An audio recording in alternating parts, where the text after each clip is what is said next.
Hunger makes honest questions sound like crimes. That is the thought that sits in the air when a young black boy rolls his motorcycle to a stop in front of men who have never worried about their next meal. The engine coughs once, then goes quiet. Silence follows, heavy, watching. He is thin in a way that tells a long story without words. Not sick, not weak, just empty. The kind of empty that tightens the chest and slows the thoughts until every decision feels dangerous.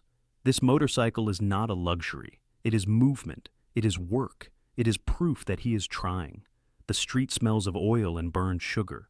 A food cart hisses somewhere behind him. He does not turn his head, because turning would remind him how long it has been since his last full plate. He keeps his hands on the handlebars. They are steady. That surprises him. Across from him stand a small group of adult men, expensive coats, calm faces. The kind of stillness that comes from knowing nothing here can touch them. These are billionaires. The word itself changes how people breathe around them. The boy clears his throat once. That sound feels too loud. He explains simply.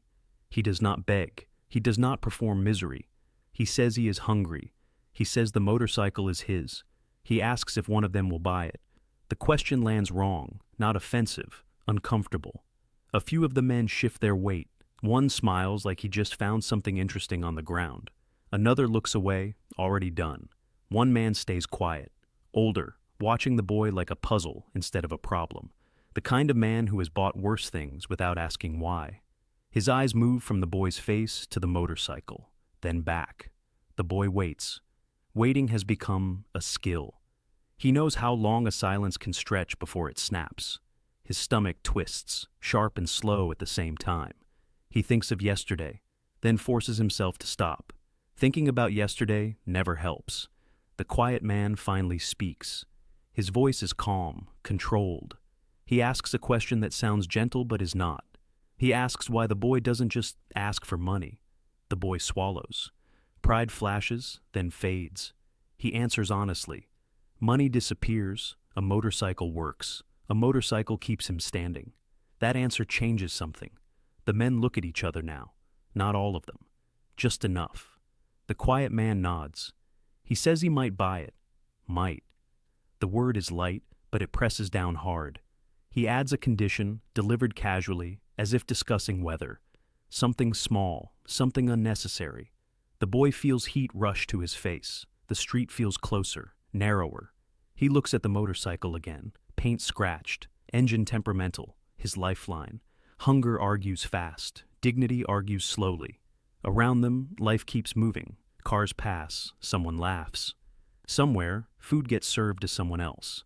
The boy understands in this moment that the price being discussed is not the motorcycle. That is just the excuse. And he has to decide what he is willing to give away first.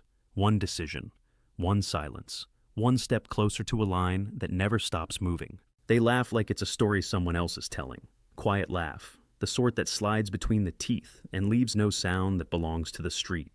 The older man who first offered to might buy the motorcycle folds his hands as if closing a book. He is calm, cruel by habit, not by heat. He speaks again. The condition is small in words, large in what it takes. He will buy the bike. He will even pay enough to fill the boy's belly for a week. But first, the boy must do something for them. A single favor, a single public moment, something the men promise is harmless, something that costs dignity. The boy hears the favor like a stone thrown in the chest. His hands tighten on the handlebars. He measures the distance between hunger and pride with an old, steady arithmetic. Pride always counted more until it didn't. A helper from the neighborhood appears at the edge of the curb. A quiet man who once gave the boy bread and a coat. He watches without stepping forward. He has learned how dangerous being seen helping can be. He catches the boy's eye and says nothing. His face says everything. "Be careful," the billionaire explains. He wants the boy to stand in front of a camera. He wants the boy to tell a lie in a voice that will be shared. He wants the boy to say he sold the motorcycle because he prefers cash, because he was lazy, because he likes the noise of engines and not the work of paying for them. He wants a story that makes the boy smaller so the men can feel larger. The ask is wrapped in a question that pretends to be charity. For a moment, the boy hears the city differently. The food cart's hiss is a promise. The laughter from a nearby shop is a mirror. He imagines the faces that will watch the recorded clip and feel an unfamiliar, distant shame for a life they will never taste. He imagines his mother, if she were here, which she is not, and the way her eyes would find his hands and know. The thought makes his throat sting. He considers the math of it. One moment of falsehood for a week of food.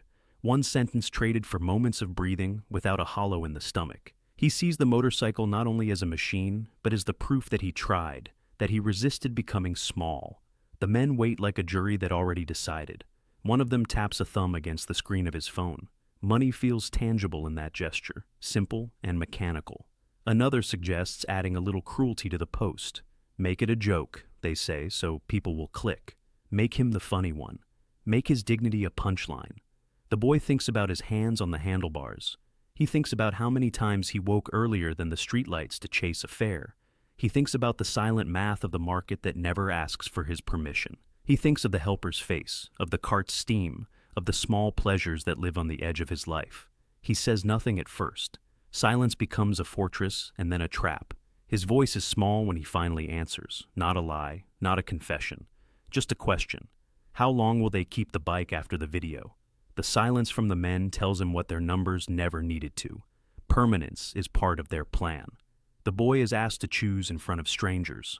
The choice is stripped down like a coin put under a hot lamp. One side bright, one side dark. He feels the geometry of the decision in his ribs. The helper shifts his weight as if to step in and cannot. He swallows. The street keeps its ordinary noises. The city does not lean in. The men smile, patient, already cataloging the moment. He has to answer. He says the words the men hand him.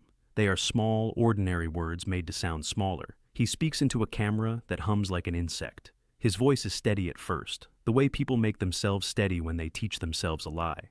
He tells a story that is not his, that he sold the motorcycle because he wanted cash, because he wanted the ease of coins instead of the work of rides. He says it with a smile they coaxed out of him, the kind of smile that sits on a face and does not reach the eyes. The recording finishes and the men clap like a ceremony is complete. They do not call it cruel, they call it business. They call it charity with a hashtag. One of them uploads the clip. The phone screen blinks, the world leans in. For a moment after the upload, the boy stands very still. He listens for applause. There is none for him. There are only small noises, a car horn, the sizzle from the cart, the distant sound of people living lives that do not require them to make bargains with their hunger. The helper watches from the curb, his hands empty. His eyes are full. The boy reads the look and finds no salvation there. People watch the clip. They laugh, they pity, they scroll. Comments stack like verdicts. Some call the boy lazy. Some call the men generous. Few ask why a child, no, a young black boy, had to trade truth for alms. Few notice the shaking in his hands when he turns the key and the bike sputters and then dies. The men take the motorcycle. That is part of the bargain. They hand him an envelope with enough cash to fill a week of empty plates. They hand him the sort of attention that looks like help and feels like inspection. He counts the money with fingers that do not trust numbers anymore. The value is immediate and measurable. The cost is deeper and moves slower. In the days that follow, the clip becomes a small private weather system over the neighborhood. People talk about it in clipped sentences. The helper stops bringing bread and starts bringing warnings. He tells the boy to keep his head down. He tells him to look for small jobs, to keep the work that keeps his hands honest. Advice is a softer kind of grief. The boy pays for food. He eats until the hollowness blurs. He wonders at what point a bought meal turns into a permanent arrangement of shame. He keeps thinking about the motorcycle, about the way the billionaire smiled as the engine coughed and died under his touch. He remembers a time when the bike meant a chance. Now it is a coin he spent. There are nights he lies awake and practices not answering. He imagines saying no 3 different ways, each one ending with a different kind of ruin.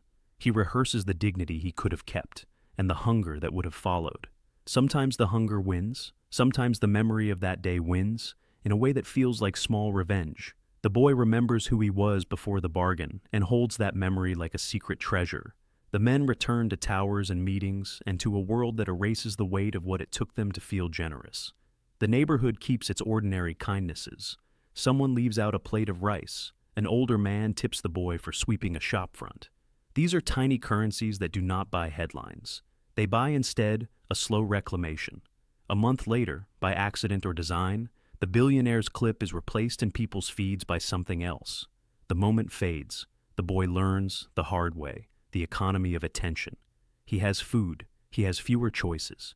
He has a memory that is sharp enough to make a future decision different. He still wakes to the smell of frying oil and the city breathing. He still feels the hollow in his ribs. Hunger makes honest questions sound like crimes.